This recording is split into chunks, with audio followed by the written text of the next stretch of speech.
नंदीपुर जंगल में मिंटी चिड़िया अपने पति बंटी कबूतर के साथ रहती थी। मिंटी चिड़िया जंगल में रंग बिरंगी चूड़ियाँ बेचा करती थी। एक दिन वो जंगल में चूड़ियाँ बेच रही थी कि वहाँ पर हरी तोती आ जाती है। अरे चलो उठो यहाँ से, आज से तू यहाँ टोकरी लेकर नहीं बैठेगी। लेकिन क्या हुआ हरी तोती, मैं तो हर रोज यहीं पर अपना सामान बेचती हूँ। बेचती होगी लेकिन अब नहीं, तेरी वजह से मेरे कस्टमर दूर हो रहे हैं। तू सभी को सस्ते दामों में चूड़ी बेचकर मेरा नुकसान करा रही है। लेकिन हरी तोती, मैं तो कम मुनाफा रखकर जंगल के पक्षियों को अच्छी चूड़ी बेच रही हूँ। तू बांझ होगी, कम मुनाफा से तेरा घर चलता होगा, लेकिन मुझे तो अपने बच्चों के पेट पालने के लिए पैसे चाहिए। चल जा यहाँ से, नहीं तो मैं तेरी सारी चूड़ी तोड़ दूंगी। मिंटी चिड़िया चुपचाप अपनी टोकरी लेकर वहाँ से चली जाती है। मिंटी चिड़िया की शादी को 8 साल हो गए थे, लेकिन आज तक उसे कोई बच्चा नहीं हुआ था, जिस वजह से जंगल के पक्षी उसे बांझ कहकर बुलाते थे। लेकिन मिंटी चिड़िया बहुत साफ दिल की मालिक थी। मिंटी चिड़िया कड़ी धूप में घूम घूम कर चूड़ियाँ बेचने लगती है। तभी एक नन्ही सी चिड़िया अपनी दादी से चूड़ियाँ लेने की जिद करने लगती है। दादी मुझे चूड़ी लेकर दो ना, देखो ना कितनी प्यारी प्यारी चूड़ियाँ हैं। अरे बेटा, लेकिन हमारे पास चूड़ी लेने के लिए पैसे नहीं हैं। मुश्किल से तो तुम्हारे खाने पीने का इंतजाम हो पाता है। तुम्हारे ये शौक मुझसे नहीं पूरे हो पाएंगे। चलो। मिंटी चिड़िया उन दोनों की बातें सुन रही थी। तभी वो अपनी टोकरी में से पीले रंग की चूड़ियाँ निकाल कर नन्ही सी चिड़िया को दे देती है। मेरे पास पैसे नहीं हैं, मैं ये चूड़ियाँ नहीं ले सकती। मुझे पैसे नहीं चाहिए, ये तो तुम्हारे ही लिए हैं। नन्ही चिड़िया वो चूड़ियाँ लेकर खुश हो जाती है और खुशी से नाचने लगती है। नन्ही सी चिड़िया को देखकर मिंटी चिड़िया को बहुत अच्छा लगता है। वो मन ही मन में सोचती है, काश मेरी भी इतनी प्यारी बेटी होती। खैर कोई बात नहीं, इस नन्ही चिड़िया को देखकर मेरा दिल खुश हो गया। शाम में थक हार कर मिंटी चिड़िया घर आ जाती है। उस दिन उसकी ज्यादा चूड़ियाँ नहीं बिकती और वो अपने पति बंटी कबूतर को सारी बात बताती है। उस हरी तोती ने सबके सामने मेरा मजाक बनाया। मुश्किलें तो जीवन का हिस्सा हैं। हमें इनका डटकर मुकाबला करना चाहिए, किसी की बातों में नहीं आना चाहिए। तुम्हें अपना काम पूरी लगन और ईमानदारी से करना चाहिए। आप सही कहते हैं, मैं कल फिर जंगल में चूड़ियाँ बेचने जाऊंगी और इस बार ज्यादा जोश और उमंग के साथ चूड़ियाँ बेचूंगी। अगले दिन मिंटी चिड़िया बाजार में घूम घूम कर गाना गाते हुए चूड़ियाँ बेचती है।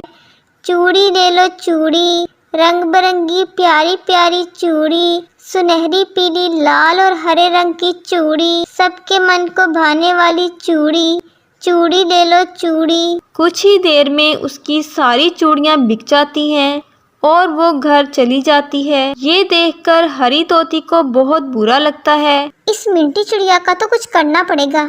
इसकी वजह से मैं यहाँ मक्खियाँ मार रही हूँ और ये सारी चूड़ियाँ बेचकर भाग गई। हरी तोती मिंटी चिड़िया को सबक सिखाने का मन बना लेती है। अगले दिन हरी तोती मिंटी चिड़िया के आने का इंतजार करने लगती है। जैसे ही मिंटी चिड़िया अपनी चूड़ियों की टोकरी लेकर आती है, हरी तोती उसके पास जाती है और उससे मीठी मीठी बातें करने लगती है। अरे मिंटी चिड़िया माफ कर दो, मैं उस दिन ख्वामख्वाह तुम पर बरस पड़ी। आखिरकार हम दोनों इतने सालों से इस जंगल में चूड़ियाँ बेच रहे हैं, हमें एक दूसरे के साथ मिलकर रहना चाहिए। कोई बात नहीं हरी तोती, अच्छा ही हुआ कि मैं घूम घूम कर चूड़ियाँ बेचने लगी।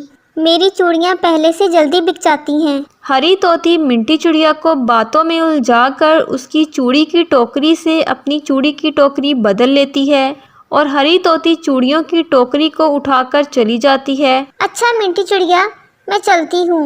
मेरे अंदर तो इतनी हिम्मत नहीं है, मैं तुम्हारी तरह घूम घूम कर चूड़ियाँ नहीं बेच सकती। हरी तोती वहाँ से चली जाती है और मिंटी चिड़िया चूड़ियाँ बेचने लग जाती है। कुछ ही देर में मिंटी चिड़िया की चूड़ियाँ फटाफट बिक जाती हैं। मैं कल तुमसे चूड़ियाँ लेकर गई थी, वो मेरी ननद को बहुत पसंद आई और उसने रख ली। एक काम करो, वैसी ही चूड़ियाँ मुझे भी दे दो। हाँ हाँ क्यों नहीं, ये लो तुम्हारी चूड़ियाँ, एक बार अच्छे से देख लो, कहीं कोई टूटी तो नहीं है ना। अरे नहीं, तुम्हारे हाथ से चूड़ी लेकर जा रही हूँ, मतलब अच्छी ही होंगी। बबली कबूतरी चूड़ी लेकर चली जाती है। मिंटी चिड़िया की चूड़ियाँ हाथों हाथ बिक जाती हैं और वो घर चली जाती है। आज भी सारी चूड़ियां हाथों हाथ बिक गईं। और तो और नीलो बी की बेटी की शादी है, उन्होंने सभी के लिए चूड़ियां मंगवाई हैं। वाह क्या बात है, तुम मेरे साथ घर चलाने में इतनी मदद करती हो, मुझे बहुत अच्छा लगता है। ये तो मेरा फर्ज है। अगले दिन मिंटी चिड़िया ज्यादा चूड़ियां बनाकर लेकर जाती है, लेकिन वो जैसे ही जंगल में अपनी चूड़ियां बेचने वाली जगह पर पहुंचती है, वो देखती है कि वहां पर पहले से ज्यादा भीड़ है।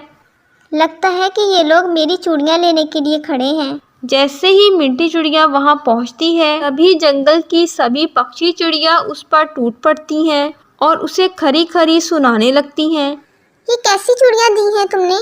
हाथ में पहनते ही सारी चूड़ियां टूट गई। तुम्हारी चूड़ियों की वजह से मेरा हाथ छिल गया, और तो और कुछ चूड़ियां टूटकर मेरे हाथ में भी चुभ गई। ऐसे कैसे हो सकता है? मैं तो सारी अच्छी चूड़ियां ही लाई थी।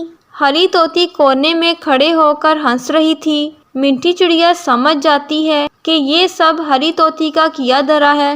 मैं तो पहले ही कहती थी, सस्ते के चक्कर में जाओगे तो यही पाओगे।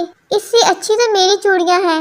आ जाओ, मैं इससे अच्छी चूड़ियां दिखाती हूँ। सभी ग्राहक हरी तोती के साथ चली जाती हैं, लेकिन तभी नन्ही चिड़िया और उसकी दादी वहां पर आ जाती हैं और उस नन्ही चिड़िया की दादी एक लाल कपड़े में कुछ बांधकर मिंटी चिड़िया को दे देती है। तुमने मेरी पोती को उस दिन मुफ्त में चूड़ियां दी थी, वो मेरी पोती के लिए बहुत लकी साबित हुई और उसका एडमिशन जंगल के सबसे बड़े स्कूल में हो गया है। मिंटी चिड़िया जब वो लाल कपड़ा खोलकर देखती है तो उसमें सोने के कंगन होते हैं और वो दोनों दादी पोती वहां से गायब हो जाती हैं। अरे ये तो सोने के कंगन हैं। मिंटी चिड़िया उन कंगनों को अपनी कांच की चूड़ियों वाली टोकरी में रख देती है। देखते ही देखते उसकी सारी चूड़ियां सोने की बन जाती हैं। ये तो कोई जादुई कंगन लगते हैं। हरी तोती दूर खड़ी सारी बातें सुन लेती है। कुछ भी करके मुझे ये कंगन चुराने होंगे। वैसे भी मिंटी चिड़िया इतने सारे सोने के कंगन क्या करेगी? मिंटी चिड़िया अपने घर की तरफ चली जाती है। हरी तोती उसका पीछा करने लगती है और मौका पाते ही वो कंगन मिंटी चिड़िया से चुरा लेती है। अब तो जादुई कंगन की वजह से मैं माला माल हो जाऊंगी। हरी तोती उस कंगन को ले जाकर अपनी तिजोरी में रख देती है और देखते ही देखते उसकी तिजोरी में आग लग जाती है और उसका पूरा घर जल जाता है। हाय रे, मैं तो तबाह हो गई। लालच में आकर मेरा पूरा घर बर्बाद हो गया। इस तरह हरी तोती को अपने किए की सजा मिल जाती है और मिंटी चिड़िया अपनी एक बहुत बड़ी सुनार की दुकान खोल लेती है और खुशी खुशी अपना जीवन बिताने लगती है।